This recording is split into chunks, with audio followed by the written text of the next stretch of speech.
उस दिन गौतम बुद्ध ने रियलाइज किया कि मैं यहाँ क्या कर रहा हूं, इन सब प्लेजर्स और नॉनसेंस में मैं कर क्या रहा हूं, मैं क्यों अपना समय बर्बाद कर रहा हूं। अगर हम सब ने जन्म मृत्यु जरा व्याधि ये चारों तकलीफें, यानी कि जन्म होना, उनकी डेथ होना, बीमारियां आना, बुढ़ापा आना, ये सबके साथ होगा। अगर तकलीफें, बुराइयां, परेशानियां सबके साथ आएंगी तो इसका मतलब क्या मैं यहां पे बैठ के आराम करता रहूं। यहां तो इसका अर्थ यह हुआ कि हमारे को जीवन मिला किसी हायर पर्पस के लिए।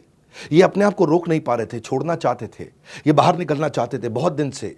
वैसे तो योगी महात्मा ने पहले बता दिया था ये महान संत या महान सम्राट बनेंगे, तो उनके संत के लक्षण बाहर आने लगे।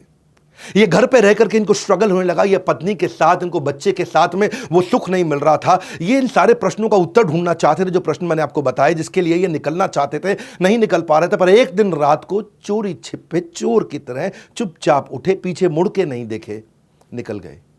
पीछे मुड़ के नहीं देखे क्योंकि उनको मालूम था पीछे मुड़ूंगा तो मेरे पुत्र का प्रेम और मेरी पत्नी, धर्म पत्नी जिनसे बहुत प्रेम करते थे, वो उनको वापस खींच लेगा। ये चुपचाप निकल गए। और भगवत गीता की लेसन, वो लर्निंग यहां पे क्या उन्होंने एस्टैब्लिश किया, भोग ऐश्वर्य प्रसक्ता नाम तया भृत चेतसाम व्यवसायत्मका बुद्धि समाधो न विधीयति। जिस व्यक्ति की फोकस्ड बुद्धि नहीं है, समाधो न विधीयति, वो कभी भी समाधि में प्रवेश नहीं कर सकता। वो व्यक्ति जो भोग में और ऐश्वर्य में लगा है, तो उस दिन उन्होंने भोग और ऐश्वर्य त्याग दिया।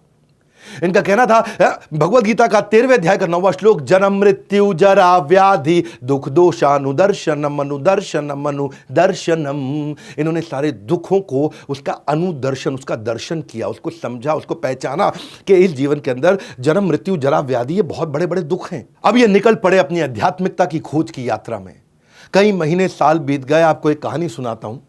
एक आउटकास्ट वुमेन, जिसको बोलते हैं अछूत साधारण समाज के अंदर, वो रास्ते में एक मटका लेकर के ठंडा शीतल जल चलते चली जा रही थी। धूप का दिन था, बहुत गर्मी थी।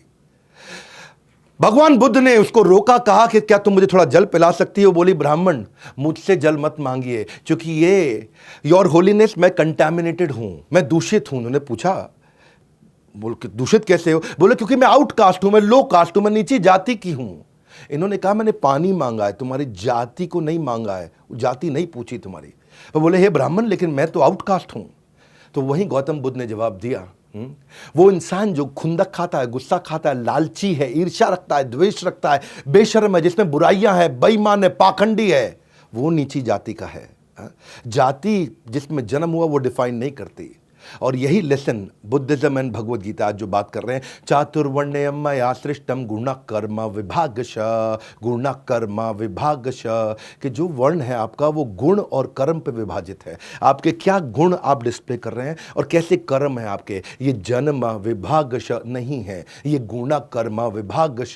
तो गौतम बुद्ध ने क्या कहा, मनुष्य जन्म से नहीं बल्कि कर्म से शूद्र या ब्राह्मण होता है। कोई भी मनुष्य अपने कर्मों से महान बनता है, अपने जन्म से महान नहीं बनता है।